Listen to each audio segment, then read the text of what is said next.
आज मैंने एक ऐसे टॉपिक पर एक कहानी को लयबद्ध किया है जो आपके आसपास हमेशा आपको देखने को मिलती होगी। परिवार चाहे अमीर हो चाहे गरीब हो, तो हर परिवार में ये कहानी मिलती है। तो बस उसी को सुनिए। एक अमीर माता पिता ने अपने तीनों बेटे और बहुएं पास बुलाई और ये इच्छा जताई, बेटा हमने जिंदगी भर करी कड़ी मेहनत और कमाई, तुम तीनों को भी बखूबी जिम्मेदारी निभाई, तुम तीनों की भी बखूबी जिम्मेदारी निभाई। अब हम 4 धाम यात्रा को जाना चाहते हैं और इस भागदौड़ भरी जिंदगी से थोड़े दिनों के लिए आराम चाहते हैं इस पर सबने खुशी से सहमति जताई और बेटे बहुओं ने रात को आपस में मीटिंग बुलाई। अब मम्मी पापा तो 4 धाम यात्रा को जा रहे हैं और संन्यास लेना चाह रहे हैं। अगर वहां से ठीक ठाक वापस आ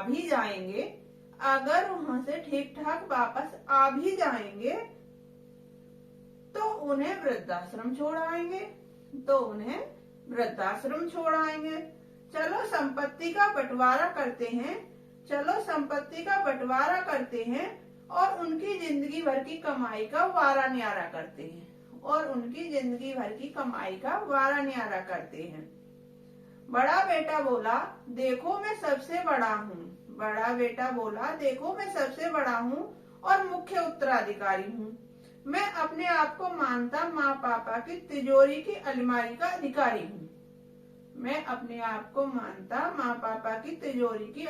अधिकारी हूँ। दूसरा बोला, क्योंकि मेरे पास कोई ढंग का कामकाज नहीं है तो मुझे दे दो बिजनेस के कागजात है। छोटा बेटा मन ही मन मुस्कुरा रहा था और बची संपत्ति का हिसाब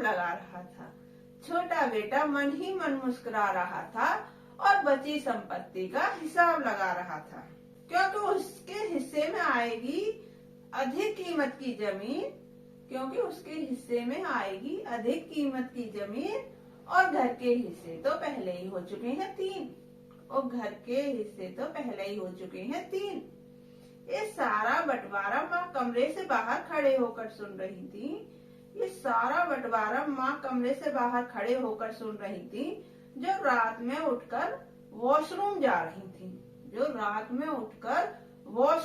रही थी। ये सब सुनकर वो खुद पर ही खींच रही थी कि जिंदगी भर वो ये कैसे सांपों को अपना दूध पिलाकर सींच रही थी।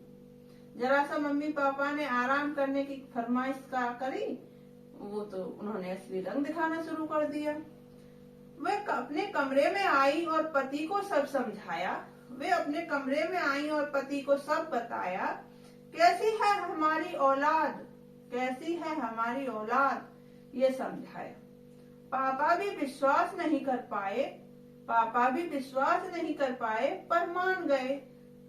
कहीं हमारी ही परवरिश में है कमी, ये जान गए। जिंदगी भर जी तोड़ की मेहनत और ऊंची शिक्षा दिलाई,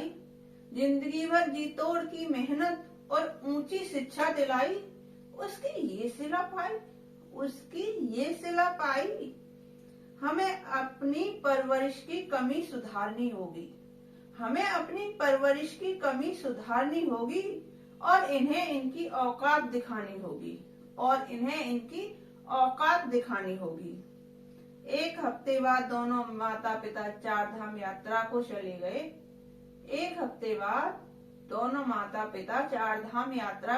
गए और दूसरे दिन वकील साहब उनकी वसीयत लेकर बच्चों के पास आ गए।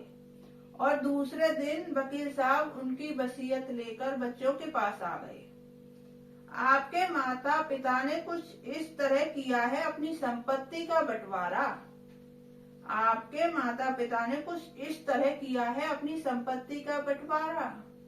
तीनों ठीक से सुनो, इसके सिवा तुम्हारे सामने कोई नहीं है चारा। बेटा, हम 4 धाम यात्रा जाएंगे बेटा हम 4 धाम यात्रा जाएंगे और जहां मन रम जाएगा वहीं ठहर जाएंगे, और जहां मन रम जाएगा वहीं ठहर जाएंगे। तो लॉकर का सारा पैसा और जेवर साथ ले आए हैं, और लॉकर का सारा पैसा और जेवर साथ ले आए हैं। सोचा जहाँ रहेंगे वहीं एक वृद्धाश्रम बनाएंगे, सोचा जहाँ रहेंगे वहीं एक वृद्धाश्रम बनाएंगे और कुछ खुद जैसे दोस्तों के साथ आखिरी वक्त बिताएंगे। और मेरी जो ये बिजनेस है इसमें मैंने तो दिमाग और पैसा लगाया था, और मेरी जो ये बिजनेस है इसमें मैंने तो दिमाग और पैसा लगाया था, पर मेरे वर्कर ने मेहनत ही लगाई, पर मेरे वर्कर ने मेहनत ही लगाई। मुझे तो मेरा पैसा मिल गया जिससे मैंने तुम्हारी इतनी ऊंची कराई पढ़ाई, जिससे मैंने तुम्हारी इतनी ऊंची कराई पढ़ाई। इसलिए मैंने अब सारी बिजनेस इन्हीं के नाम कर दी है भाई। अब इसीलिए मैंने अब सारी बिजनेस इन्हीं के नाम कर दी है भाई, क्योंकि हम इंसान हैं, हमसे हो ही जाते हैं जिंदगी में कुछ पाप। क्योंकि हम इंसान हैं, हमसे हो ही जाते हैं जिंदगी में कुछ पाप। इसलिए मैं चाहता हूँ कि तुम अपने लिए सब कुछ करो अपने आप। इसलिए मैं चाहता हूँ कि तुम अपने लिए सब कुछ करो अपने आप। अब सोचा है जिंदगी में आखिरी वक्त कुछ पुण्य कर लूं, अब सोचा है जिंदगी में आखिरी वक्त कुछ पुण्य कर लूं। इसलिए सारी अपनी जमीन अनाथालय और स्कूल के नाम कर दूं, इसलिए सारी अपनी जमीन अनाथालय और स्कूल के नाम कर दूं। क्योंकि तुम तीनों मेरी बातों का रखते हो बहुत मान, क्योंकि तुम तीनों मेरी बातों का रखते हो बहुत मान। इसलिए इस वसीयत का दिल से करोगे सम्मान, इसीलिए इस वसीयत का दिल से करोगे सम्मान। तो दोस्तों आपको कैसे लगा ये बंटवारा उन माता पिता का?